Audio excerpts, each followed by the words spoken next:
In today's video, I will teach you how to easily scale the background of an image without moving the subject. Let's get started.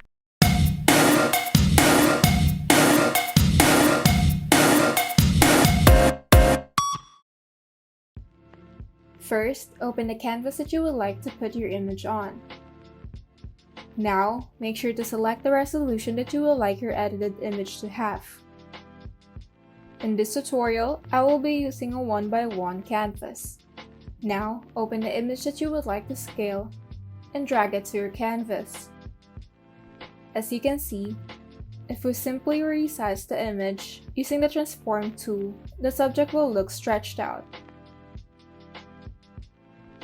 So instead, we will only resize the background. To do so, click on the Select tab on the menu bar and select Subject.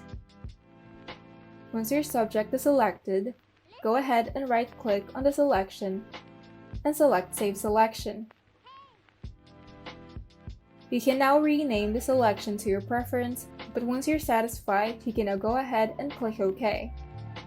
Now, hit Ctrl-D on your keyboard to deselect the subject, and click the Edit tab on the menu bar and select Content Aware Scale. You can now go ahead and resize the image without moving the subject, but make sure to press Shift to free transform. And there you go. You can now expand your image in Photoshop. If you found this video helpful, kindly like and subscribe. And if you want to see more tutorials, turn on the notification bell so that you can be updated whenever we upload new tutorials.